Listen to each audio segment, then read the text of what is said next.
Ya, bismillahirrahmanirrahim. Assalamualaikum warahmatullahi wabarakatuh. Waalaikumsalam warahmatullahi wabarakatuh. Bismillahirrahmanirrahim. Alhamdulillahirrabbilalamin. Kami dari kelompok 6 di kelas pendidikan fisika 2B yang beranggotakan yang pertama saya sendiri Khalisal Amal dengan NIM Nijit di belakangnya 50. Lalu yang kedua Laila Rahmawati dengan NIM Digit terakhirnya 51. Yang terakhir yaitu Dina Mafazi Salsabila dengan NIM Digit terakhir 52 ingin memaparkan materi pada mata kuliah Ilmu Pendidikan Islam dengan judul Kurikulum dalam Pendidikan Islam. Poin-poin yang akan didiskusikan kali ini yaitu yang pertama definisi, yang kedua hakikat, yang ketiga ciri-ciri, lalu yang keempat asas dan prinsip. Yang pertama definisi kurikulum pendidikan Islam. Kurikulum berasal dari bahasa Yunani yaitu kurir yang artinya pelari dan kurer yang berarti tempat berpacu. Jadi istilah kurikulum berasal dari dunia olahraga pada zaman Romawi kuno di Yunani yang mengandung pengertian suatu jarak yang harus ditempuh oleh pelari dari garis start sampai garis finish. Lalu dari segi bahasa dapat diartikan bahwa kurikulum ialah rencana atau bahasan pengajaran sehingga arah kegiatan pendidikan menjadi jelas dan terang. Lalu kurikulum yang dikemukakan para ahli pendidikan diantaranya ialah kurikulum menurut Ali Muhammad Al-Khawli adalah seperangkat perencana dan media untuk mengantar lembaga pendidikan dalam mewujudkan tujuan pendidikan yang diinginkan. Lalu poin yang kedua yaitu hakikat kurikulum pendidikan Islam. Secara filosofis, hakikat kurikulum adalah model yang diacu oleh pendidikan dalam upaya membentuk citra sekolah dengan mewujudkan tujuan pendidikan yang disepakati.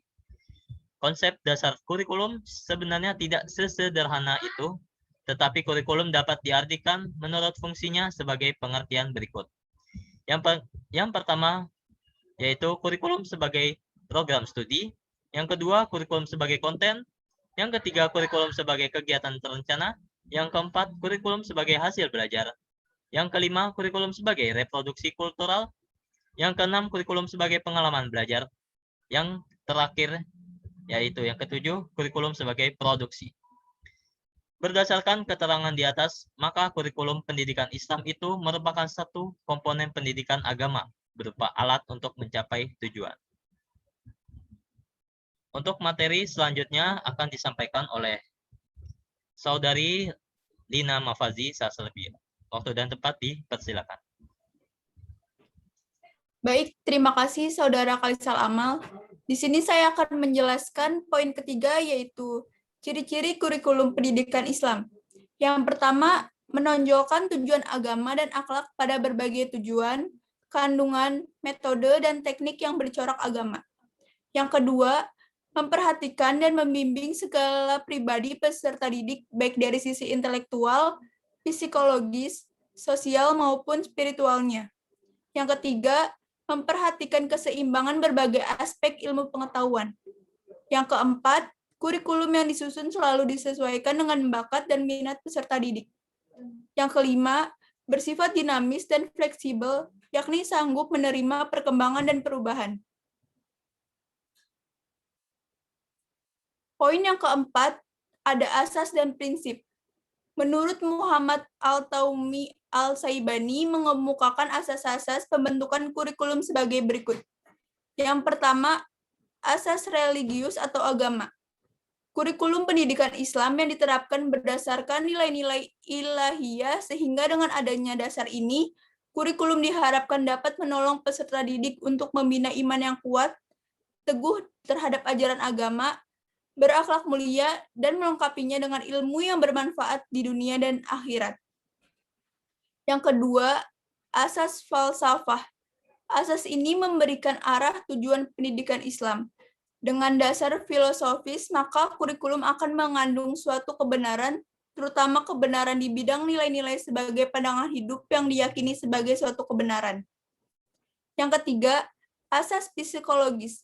Asas ini mempertimbangkan tahapan kejiwaan peserta didik yang berkaitan dengan perkembangan jasmania, intelektual, bahasa, dan emosi.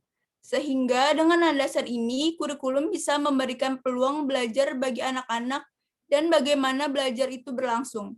Serta dalam keadaan bagaimana anak itu bisa memberikan hasil yang sebaik-baiknya. Yang keempat, asas sosiologis. Kurikulum diharapkan turut serta dalam proses kemasyarakatan terhadap peserta didik, penyesuaian mereka dengan lingkungannya, pengetahuan dan kemahiran yang akan menambah produktivitas dan keikutsertaan mereka dalam membina umat dan bangsanya. Selanjutnya akan dijelaskan oleh Laila Rahmawati.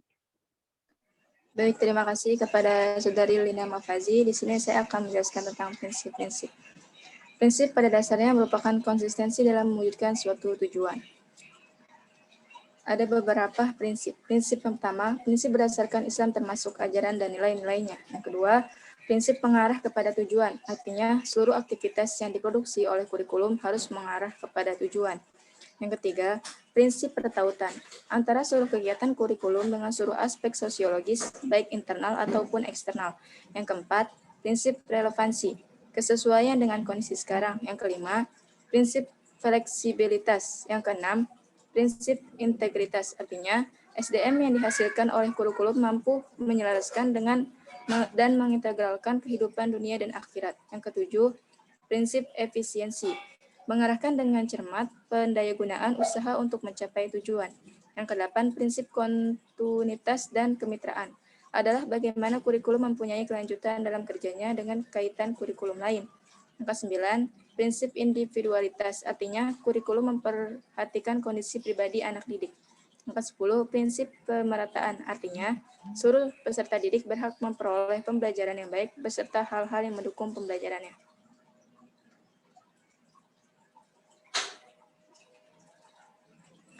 Yang terakhir, poin terakhir, isi kurikulum pendidikan Islam. Al-Ghazali membagi isi kurikulum pendidikan Islam dengan 4 kelompok dengan mempertimbangkan jenis dan kebutuhan ilmu itu sendiri, yaitu yang pertama, ilmu-ilmu Al-Quran dan ilmu-ilmu agama, misalnya fikih, tafsir, dan sebagainya. Yang kedua, ilmu bahasa, sebagai alat untuk mempelajari ilmu Al-Quran dan ilmu agama. Yang ketiga, ilmu-ilmu yang fardu kifayah, seperti matematika, kedokteran, industri, pertanian, dan lain-lain. Yang terakhir, ilmu-ilmu beberapa cabang ilmu filsafat. Poin selanjutnya tentang organisasi kurikulum. Separated subject terdiri dari mata pelajaran. Kurikulum ini menyajikan segala bahan pelajaran dalam berbagai macam mata pelajaran yang terpisah satu sama lain, seakan-akan ada batas pemisah antara yang satu dengan yang lainnya. Yang kedua ada correlated curriculum, merupakan bentuk organisasi yang menghubungkan antara satu mata pelajaran dengan mata pelajaran yang lain. Hubungan ini dapat dilakukan baik secara sewaktu-waktu ataupun secara diupayakan. Yang terakhir, broad fields curriculum merupakan bentuk organisasi kurikulum yang dibuat dengan melebur mata pelajaran sejenis ke dalam satu pelajaran. Batas-batas mata pelajaran itu menjadi kabur. Sekian dari kelompok 6. Saya serahkan kepada moderator. Berakhir sudah materi yang kami sampaikan pada kali ini.